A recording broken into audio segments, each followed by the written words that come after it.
Baking ഒന്നും ചെയ്യാതെ ഇന്ന് നല്ലൊരു ഹെൽത്തി ബ്രൗണി ഉണ്ടാക്കിയാലോ. ബേക്കിംഗ് മാത്രമല്ല കേട്ടോ, ഇതിൽ പഞ്ചസാരയും ചേർത്തിട്ടില്ല. അപ്പോൾ നിങ്ങൾക്ക് ഡയറ്റൊക്കെ ചെയ്യുന്നവരാണെന്നുണ്ടെങ്കിൽ ഇടയ്ക്ക് മധുരമൊക്കെ കഴിക്കാൻ ക്രേവിങ്സ് വരുന്ന സമയത്തൊക്കെ ഉണ്ടാക്കി നോക്കാൻ പറ്റിയിട്ടുള്ള നല്ലൊരു ബ്രൗണിയാണ്.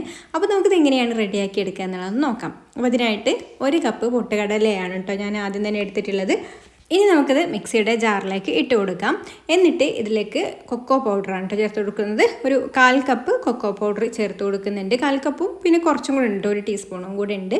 പിന്നെ ഇതിലേക്ക് മധുരത്തിന് ആവശ്യത്തിനുള്ള ഈന്തപ്പഴം ചേർത്ത് കൊടുക്കാം. അത് ഓരോ ഈന്തപ്പഴത്തിൻ്റെ വലുപ്പത്തിനനുസരിച്ചിട്ട് എടുക്കും കേട്ടോ. ഒരു 200 ഗ്രാം ഈന്തപ്പഴമാണ് ഈ ഒരു അളവിലേക്ക് മധുരത്തിന് ആവശ്യമായിട്ടുള്ളത്. ഇനി മധുരം കുറക്കണം എന്നുണ്ടെങ്കിൽ അതിലും കുറവ് എടുത്താലും മതി.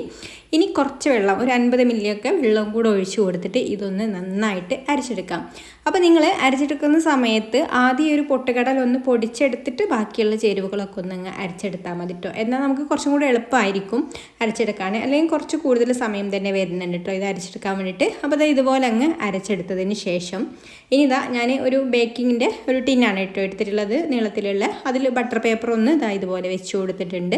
അതിലേക്ക് നമുക്ക് ഈ ഒരു അരച്ചെടുത്തിട്ടുള്ളത് ഇതുപോലെ ഇട്ട് കൊടുക്കാം. എന്നിട്ട് നന്നായിട്ട് ഇതുപോലെ ഒന്ന് പ്രസ് ചെയ്ത് കൊടുക്കണം. അതിൻ്റെ ഉള്ളിൽ എയർ ഒന്നും കുടുങ്ങാത്ത രീതിയിൽ നന്നായിട്ട് തന്നെ ഗ്യാപ്പൊന്നും ഇല്ലാതെ നന്നായിട്ട് സ്പാറ്റിൽ വെച്ചിട്ട് ഒന്ന് പ്രസ് ചെയ്ത് കൊടുക്കുക. ഇനി ഇതുപോലെ പ്രസ് ചെയ്ത് കൊടുത്തിട്ട് അവിടെ മാറ്റി വെക്കാം കേട്ടോ. ഇനി നമുക്ക് ചോക്ലേറ്റ് വേണം. അപ്പോൾ ഞാനിവിടെ ഡയറി മിൽക്കിൻ്റെ ചോക്ലേറ്റാണ് എടുത്തിട്ടുള്ളത്. നിങ്ങൾക്ക് ഇഷ്ടമുള്ള ഏത് ചോക്ലേറ്റ് വേണമെന്നുണ്ടെങ്കിലും എടുക്കാം. അതൊന്ന് മെൽറ്റാക്കി എടുക്കണം കേട്ടോ. ഡബിൾ ബോയിലിംഗ് രീതിയിൽ മെൽറ്റാക്കി എടുക്കാം, അല്ലെങ്കിൽ മൈക്രോവേവിൽ വെച്ചിട്ട് ഒന്ന് മെൽറ്റാക്കി എടുത്താലും മതി.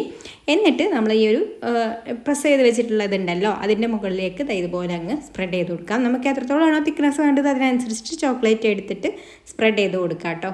ഇനി ഇതിൻ്റെ മുകളിൽ കുറച്ച് നട്ട്സും കൂടെ ഇട്ട് കൊടുക്കാം. ഞാൻ ഓൾറെഡി നട്ട്സുള്ള ഡയറി മിൽക്കാണ് എടുത്തിട്ടുള്ളത്, എന്നാലും കുറച്ച് നട്ട്സും കൂടെ ഇട്ട് കൊടുക്കുന്നുണ്ട്.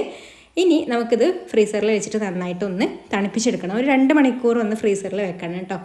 അതിന് ശേഷം നമുക്കിത് എടുക്കാം. ഇതുപോലെ അങ്ങ് നമുക്ക് ഒറ്റൊരു ബാറായിട്ട് അങ്ങ് എടുക്കാം കേട്ടോ. ഫ്രീസറിൽ 2 മണിക്കൂർ വെക്കുകയാണെന്നുണ്ടെങ്കിൽ.